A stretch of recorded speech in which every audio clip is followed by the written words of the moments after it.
সম্মানিত viewers, Tipu Haldar IT বাড়ি চ্যানেলে আপনাদের স্বাগত জানাচ্ছি। আজ আমি মাইক্রোসফট এক্সেলের তৃতীয় পার্টটি দেখাবো।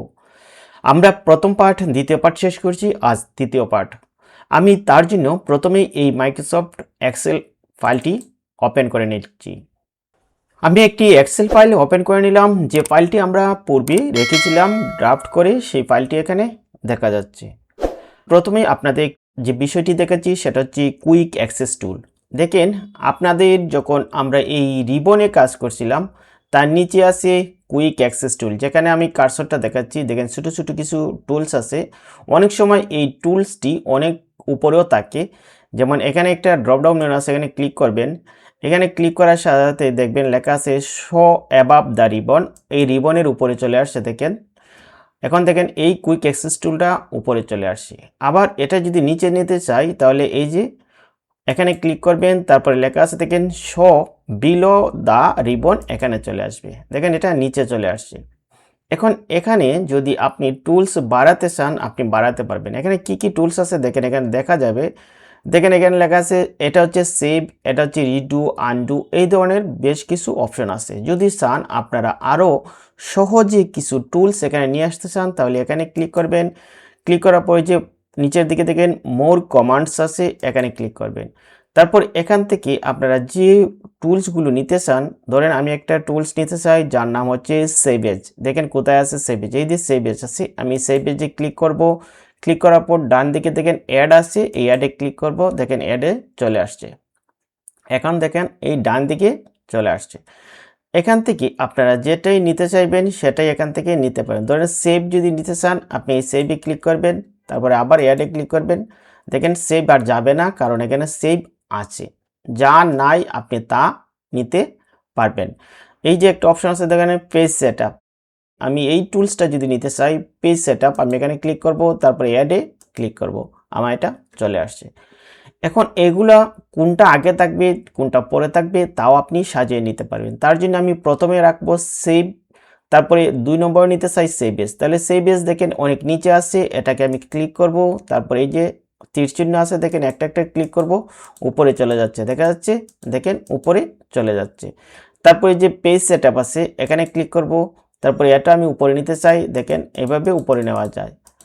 এখন এই যে আনডু বা রিডু, এই আনডুটা যদি আমি নিচে নিয়ে আসতে চাই, এটা উপরে আসে, এটা আরও নিচে নিয়ে আসতে চাই সবার শেষে, তার জন্য এই এখানে ক্লিক করব, দেখেন নিচের দিকে চলে আসছে। এখন আপনার এগুলা যদি হয়ে যায় সঠিকভাবে তাহলে আপনি এই যে ওকেতে ক্লিক করবেন, দেখবেন আপনার সবগুলো এখানে চলে আসছে। দেখেন এটা হচ্ছে সেভ আর এটা হচ্ছে সেভ এজ, এটা হচ্ছে পেজ সেটআপ, এটা একটা চলে আসছে। এখান থেকে যদি আপনি কোনো কিছু বাদ দিতে চান তাহলে এই যে এখানে দেখেন লেখা আছে মার্জ সেল, এটারে যদি আপনি রাইট ক্লিক করেন, তারপর remove from quick access toolbar, এখানে ক্লিক করলেই এটা রিমুভ হয়ে যাবে। এখন আমার এই মার্জ সেল কুইক অ্যাক্সেস টুলটা চলে গেছে, তার জন্য আমি এই শর্টকাটটা আবার নিয়ে আসবো। এখানে ক্লিক করব, তারপরে মোর কমান্ডসে ক্লিক করব। মোর কমান্ডস থেকে দেখেন মার্জ কোথায় আছে, আমরা মার্জটা দেখে নিব।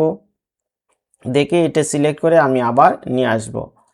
আমি দেখি এখানে কোথায় আছে মার্চ, যদি এখানে থাকে তাহলে এখান থেকে এই যে লেখা আছে দেখেন মার্চ এন্ড সেন্টার, আমি এখানে ক্লিক করব, তারপরে অ্যাডে ক্লিক করব, তারপরে এটা চলে আসছে। এখন এটারে যদি আমি একটু উপরে নিয়ে যেতে চাই এখানে ক্লিক করব, তারপরে এই যে আপ অ্যারোতে ক্লিক করে একটু উপরে নিয়ে গেলাম, তারপরে ওকেতে ক্লিক করলাম। এখন আবার আমার এই মার্চটা এখানে চলে আসছে, দেখা যাচ্ছে মার্চ চলে আসছে। এভাবেই আপনারা যদি এখান থেকে আরও কিছু নিতে চান তাহলে আপনারা যা পছন্দ হবে এখান থেকে এই যে ক্রিয়েট পিডিএফ, এখানে যদি ক্লিক করেন তারপরে রাইটে ক্লিক করবেন। রাইটে ক্লিক করার সাথে তো দেখেন add to quick access toolbar, এখানে ক্লিক করলো, এখানে এটা চলে আসবে।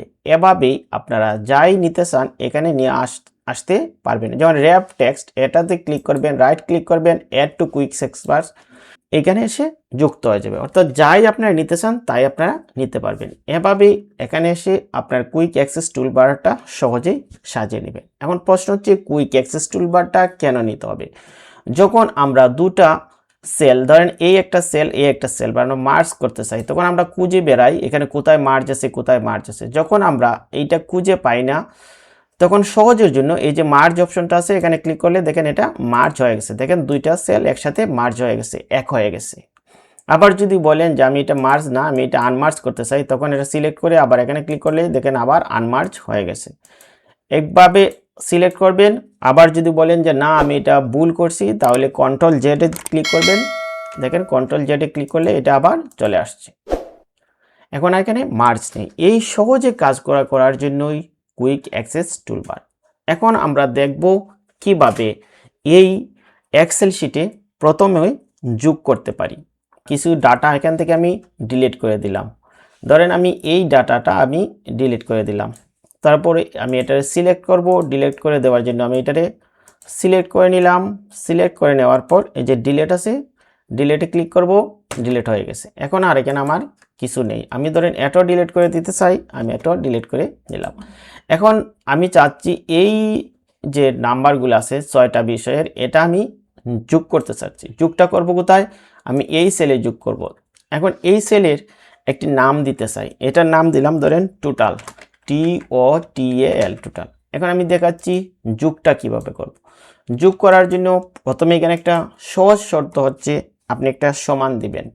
আপনারা শিখতে হবে কার্সরের কি কি নাম আছে। দেখেন আমি যখন এখন এই যে উপরে সবুজের উপর আমার মাউসের কার্সরটা নিয়ে আসলাম, দেখেন একটা হলুদ কালার দেখাচ্ছে, এটা হচ্ছে কার্সর আইকন। আবার আমি যখন এখানে নিয়ে আসলাম, দেখেন এটা প্লাসের মতো হয়ে গেছে।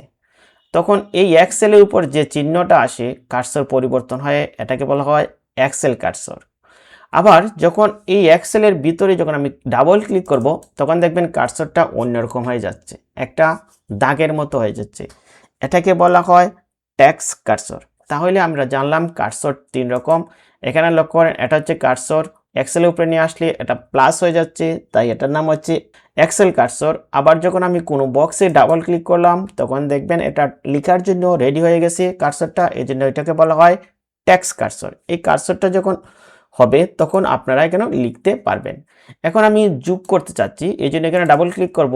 সহজ ভাষা এখানে একটা সমান দিলাম। সমান দেওয়ার পর আমরা এখানে যে কাজটা করব সেটা হচ্ছে আমি যোগ করতে চাচ্ছি। যোগ করার জন্য দুটো অপশন ব্যবহার করতে পারি। একটা হচ্ছে আমি সূত্র লিখতে পারি, একটা হচ্ছে এই যে উপর দিকে দেখেন রিবন বারে লেখা আছে অটোসাম, আমরা অটোসামও ব্যবহার করতে পারি। আমি আগে নিজে লিখে দেখাই, তারপরে আপনারা সেটা করতে পারবেন। তার জন্য যোগের সময় আমরা SUM সাম লিখব। সাম লিখার পর একটা ব্র্যাকেট স্টার্ট করব। স্টার্ট করার পর আমরা কোথায় থেকে আমরা এই জায়গাটা যোগ করতে চাই। দেখুন এই যে এইটার নাম কি হচ্ছে, নাম হচ্ছে দেখেন B2, এটার নাম হচ্ছে বি কলাম, এটা হচ্ছে বি কলাম, আর এই যে 2 রো, এই জন্য এটার নাম হচ্ছে B2। আমার B2 হয়ে গেল। তারপর আমি এখানে একটা কোলন দেব। কোলন দেওয়ার পর আমি পরবর্তীতে কোনটা নিতে চাই, আমি এই G2 নিতে চাই, আমি এটা সিলেক্ট করে দিলাম। দেখেন দেওয়া হয়ে গেছে। এখন যদি আমি একটা ব্র্যাকেট ক্লোজ করে দেই, দেখেন আমার ব্র্যাকেট ক্লোজ হয়ে গেছে, অর্থাৎ সামেশন B2 থেকে G2, অর্থাৎ এই সমস্ত জায়গাটা আমি যোগ করতে চাই। এখন যদি আমি জাস্ট একটা আমার কিবোর্ডের এন্টারে ক্লিক করি, আমার যোগ হয়ে গেল। দেখেন যোগ হয়ে গেছে। আমি এই লাইনটা যোগ করলাম আমি সূত্র লিখে। এখন আমি এই যে 2 নম্বর যে রো অর্থাৎ মিনার নাম্বারটা যদি আমি যোগ করতে চাই, আমি আর সূত্রটা দেব না, তখন আমি কি করব, অটোসাম দেব। অটোসামটা কিভাবে আনবো, এখানে কার্সরটা রাখবো, দেখেন টেক্সট কার্সর চলে আসছে। তারপরে যে অটোসাম আছে রিবনে, এখানে ক্লিক করব। ক্লিক করার পর এখান থেকে দেখেন অটোসাম চলে আসছে। অটোসাম চলে আসার সাথে সাথে লক্ষ্য করেন সমান আর সাম আমার কিছুই লিখতে হলো না, এখানেও কিছু লিখতে হলো না। তখন তারা অটো দেখেই দিছে, এই যে B3 থেকে G3 পর্যন্ত তারা এটা অটোই দেখিয়ে দিল। তাহলে আমরা অটোসাম নিয়ে কীভাবে যোগ করতে পারি সেটা একটু দেখে নেই। এখানে অটোসামে ক্লিক করব, তারপরে এখান থেকে সিলেক্ট করে দিব অটোসাম। এখানে ড্রপডাউন আছে, দেখেন এখানে লেখা আছে সাম, এই সামে ক্লিক করলেই চলে আসবে অটোসাম। এখন এটাও যদি যোগ করতে চাই মনির, সেটাও যদি আবার এখানে ডাবল ক্লিক করি, টেক্সট কার্সর চলে আসছে। এখানে এই যে অটোসামে ক্লিক করব। ক্লিক করার পর দেখেন এখানে সামটা চলে আসছে H2G3। এখানে টাইপ করব আমরা B3, দেখেন B3। আপনার আর কোনো কাজ নেই, আপনি জাস্ট সূত্রটা দিবেন B3, সরি এটা হবে B4, এটা হচ্ছে B4। দেখেন আমি দিলাম B4, তারপরে B4 থেকে হবে G4, G4 আমি আবার G দিলাম, তারপরে G4 দেখেন আমি B4 থেকে G4, এই যে B4 থেকে G4 সিলেক্ট করে দিলাম, দেখেন আমার এটা হয়ে গেছে। অর্থাৎ আপনি কতটুক জায়গা যোগ করতে চাচ্ছেন আপনি সেটা সিলেক্ট করে দিবেন। দেখেন আমি এটা দিলাম B4 থেকে G4, তখন আপনার স্পষ্টই দেখতে পারবেন এই সূত্রটা কতটুক সিলেক্ট করছে। দেখেন এই সূত্রটা যখন আমি এখানে ক্লিক করলাম, আমাকে এখানে দেখা যাচ্ছে এখান থেকে শুরু করে এখান পর্যন্ত, এভাবেও যোগ করা যায়। আবার যদি আমি এটা ডিলিট করে দিই, আপনি যদি একটা যোগ করে থাকেন তাহলে এই সমস্ত যোগগুলো আপনি একসাথে করার জন্য এটাকে এই ডাবল ক্লিক করে যদি এখানে ক্লিক করেন, দেখেন অটো যোগ হয়ে যাবে। অথবা আপনি যদি এটাকে যোগ করে পেলেন, তারপর আমি এটা ডিলিট করে দিলাম, এখানে যোগ করার পরে যে কার্সরটা এখানে আনলে, দেখেন এক্সেল কার্সরটা এখানে আনার পর যদি এইভাবে টান দিয়ে নিচের দিকে নামাই দেন তাহলে যোগ করতে পারবেন। এখন আমরা যোগটা শিখে নিলাম, অর্থাৎ যোগ করার ক্ষেত্রে সাম হবে, তারপর কোথায় থেকে কোথায় যোগ করবেন তা আপনি সিলেক্ট করে দিবেন। এখন আমি ধরেন এই দুটা আমি সিলেক্ট করে দিলাম, এখন আমি এই দুটা ডিলিট করে দিলাম। এখন আমি চাচ্ছি এখানে আমার এই 3টা নম্বর 4টা নম্বর ডিলিট করে দিলাম। এখন আমি চাচ্ছি এই দুটায় যোগ করব বা এই দুইটায় যোগ করব। এখানে যদি এই দুইটায় যোগ করতে চাই তাহলে আমাকে এখানে কার্সরটা নিয়ে আসতে হবে। কার্সরটা নিয়ে আসার পর এই যে অটো সাম অপশনটা আছে, আমি এখান থেকে নিতে পারি অথবা সূত্র আমি লিখতেও পারি। আমি যদি এখান থেকে নিয়ে আসি তাহলে আমাকে এই যে সাম লিখতে হবে। সাম লেখার পর এই যে এটার নাম দিতে হবে, অর্থাৎ সাম F3 থেকে G3-তে। দেখেন সূত্র লেখা হয়ে গেছে, তারপরে এন্টারে ক্লিক করব। এখন যদি আমি এখানে এই দুইটা যোগ করতে চাই তাহলে আমি আবার এই সামে ক্লিক করব, অটো সামে। তারপরে এই গড়ের নামগুলো আমার উল্লেখ করে দিতে হবে। এটা হচ্ছে H4, এটা হচ্ছে দেখেন এটার নাম কি F4, এটার নাম হচ্ছে F4। আমি এখানে লিখব F4, বাকিটা আমি ডিলিট করে দেব F4। তারপরে হবে G4, এই যে H3 এটা ডিলিট করে দিলাম, তারপরে আমি টাইপ করব G4। দেখেন আমার এই দুইটা গড় সিলেক্ট হয়ে গেছে, তারপরে আমি এন্টারে ক্লিক করলাম, আমার এটা যোগ হয়ে গেছে। আপনি লিখেও যোগ করতে পারবেন, অটো সাম থেকেও যোগ করতে পারেন। এখন আমরা যোগ কমপ্লিট করে ফেললাম। এখন ধরেন আপনি গুণ করতে চাচ্ছেন, আমি গুণ করার জন্য আমি এটা আবার এই জায়গাটা ডিলিট করে দিলাম, এখানে দিলাম সাবজেক্ট, আমি এখানে জাস্ট টোটাল সাবজেক্ট দিলাম, টোটাল TS টোটাল সাবজেক্ট অত, আর এখানে ধরেন অ্যাভারেজ লিখলাম, অ্যাভারেজ দিলাম, আর এখানে হবে টোটাল নাম্বার TN। ধরেন রতনের টোটাল সাবজেক্ট 6টা, মিনার টোটাল সাবজেক্ট ধরেন 5টা, আর মনিরের টোটাল সাবজেক্ট ধরেন 9টা। এই রতন 6টা সাবজেক্টে গড়ে নম্বর পাইছে ধরেন সে 81 করে, আর মিনায় গড়ের নাম্বার পাইছে এভারেজ মানে গড় নাম্বার পেয়েছে ধরেন 86 করে। তারপরে মনিরে গড় নাম্বার পেয়েছে ধরেন 71।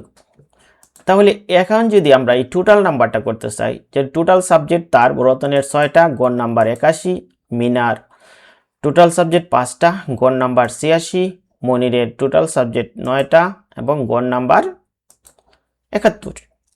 তাহলে এখন যদি আমরা তাদের টোটাল নাম্বারটা হিসাব করতে চাই তাহলে আমাকে এই দুইটাই গুণ করতে হবে। এখন গুণ করার জন্য কি করা যাবে? গুণ করার জন্য আমরা এই অটো সাম অপশন ব্যবহার করতে পারি, অথবা আমরা লিখেও দিতে পারি।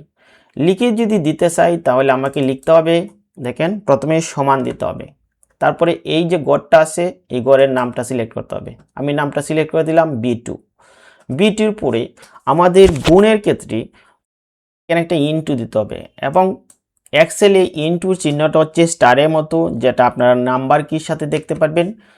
ইনটুটা দিলাম, তারপরে এই গড়টা আমাকে সিলেক্ট করে দিতে হবে। যখন আমি সিলেক্ট করে দিলাম, তারপরে যদি এন্টারে ক্লিক করি দেখেন সহজেই আমার গুণটা হয়ে যাবে। দেখেন আমার গুণটা হয়ে গেছে। যেহেতু এই গুণটা হয়ে গেছে, আপনারা যদি এটারে টান দিয়ে নিচে নামাই দেন দেখবেন সবগুলা গুণেই হয়ে গেছে। এভাবে আপনারা এক্সেলে সহজে গুণ করতে পারবেন।